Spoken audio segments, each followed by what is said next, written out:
Hello and welcome back to another Gunpla unboxing. I was expecting this to be the March unboxing, but it got here a bit early, so February. Also, I will point out before we begin, if you hear anything in the background, it's just the weather today. It's nothing I can do about it. Anyway, this is a fairly big box. Not too bad though. If you see that damage is from me taking the label off. I don't know what they did to the glue that sticks them on now, but you used to be able to get it off pretty easy, and now it destroys the box when I try to take it off. Anyway, let's get this open.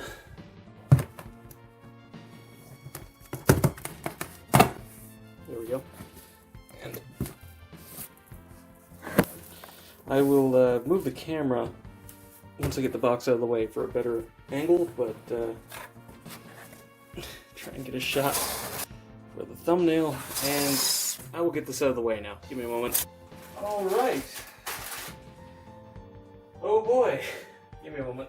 Forgive me, future me. I'm going to have to edit a bunch out because this took a lot longer than I expected. Now, as it's become tradition at this point, me and my friend both ordered at the same time, so they came together. So, let's show off what he got first. Starting off with the Black Triharo.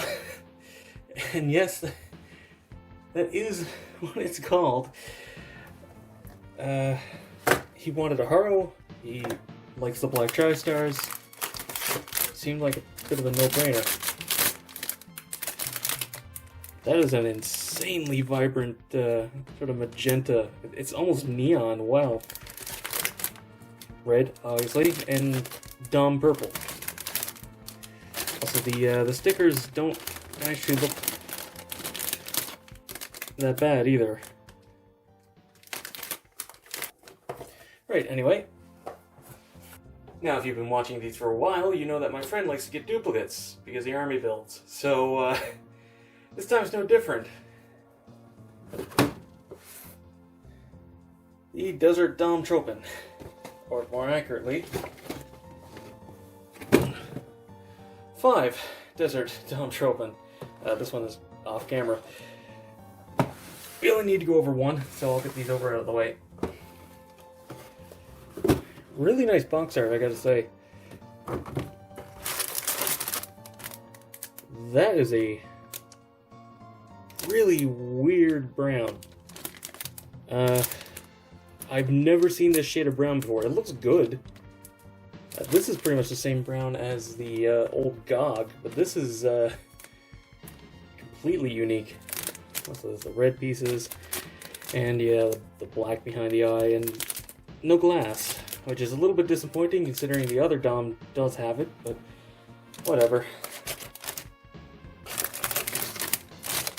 This light gray is nice though.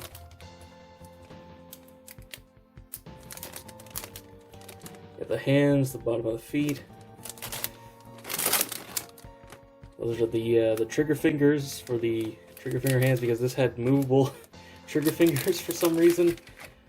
Weird they don't really do that anymore, but thrusters and the knees, I'm going to assume.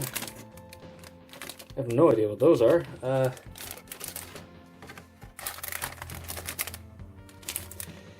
The front of the leg is at least a separate piece, so you don't have to worry about a seam on that, which is nice.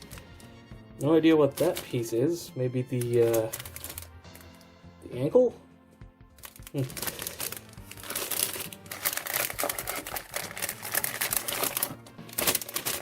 then we have the chest. That needs to be painted because there's no sticker for it. Weird they did that. That's part of the chest.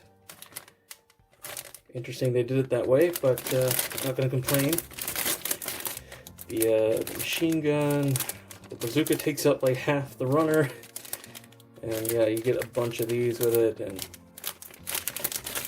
wait. Okay, give me a second to get this out of the way, and then we'll move on. And since both of us ordered the same thing, I'm just going to lump them all in together.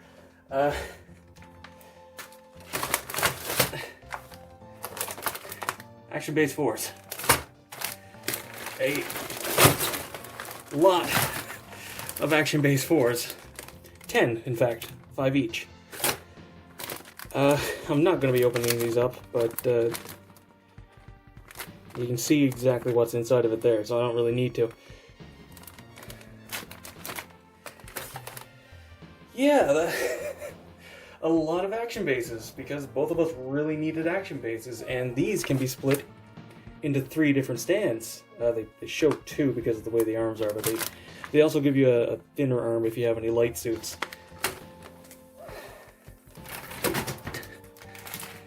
And it was a bit of trouble to actually get these into my hands, because as you can see, they're very slippery against each other, so it was kind of hard to get 10 bags onto the table like that. Anyway, let's move on to the kits that I got, shall we? Alright, and first up, a kit that I've been looking forward to for a while, the Gun Cannon Revive. I've seriously been waiting for this to be back in stock for like 6 months now. But I'm glad to finally have it, since this thing is pretty much entirely color accurate as far as I remember. Yeah, with no stickers at all, which is nice. I am going to paint the silver in behind that as always, but Elijah's its own piece, all the yellows its own pieces. Backpack here, open hands of course. Really, really nice red actually. This doesn't look cheap at all. I was kind of worried that it would, you know, have that kind of cheap look to the red, but actually it looks really nice. And unlike the Gundam Revive, it actually has a bottom piece for the foot, so it actually isn't hollowed out, which is nice. Those are the cannons. And this is just a duplicate runner for both sides. Alright, that wasn't too long, and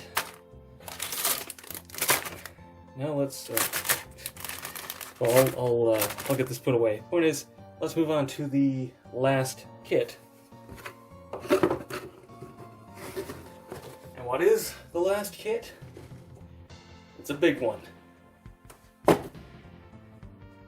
The high-grade Zeong. A very, very large suit. A very, very large suit. Which kind of makes me slightly annoyed that they didn't include, you know, the come on, brain work. The separate pieces for these cannons here. It should be purple. So I'm not reviewing it until I can paint it. So there's the wire, which I'm pretty sure is the exact same wire they used for the Comfort chain mine. So if you have a Comfort, you can always use that to have both arms with the full cable, because I expect you to cut it in the middle. I'm not doing that. I'd rather have one long arm, but yeah, the underside, there's the head, no real seams on it, which is nice. There's the stand for it. I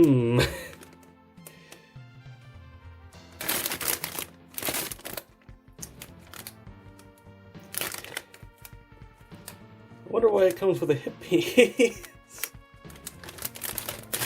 You can convert this into the perfect Zeong, huh? Actually thinking about it, didn't they release a high-grade perfect Zeong? So I'm not surprised. Yeah, you get, it's a duplicate runner, you only need 5, so you get one of these left over. Here's some other parts for the stand and all the fingers, because it is articulated. And this piece is just free-floating, huh? They just molded this all as one piece without any,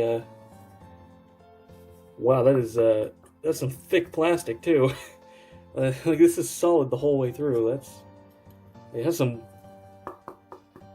weight to it. That's impressive.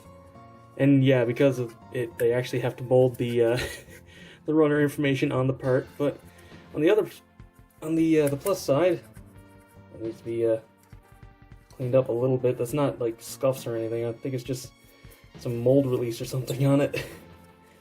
But yeah, this thing actually, you don't have to worry about cleaning up nubs on, you know, the big important piece, which is nice. Also, yeah, you can see the purple there. I'm gonna have to paint that. The problem is, mixing purple is such a pain. I'm probably just gonna buy it, so it might take a while for me to get around to this as a review, but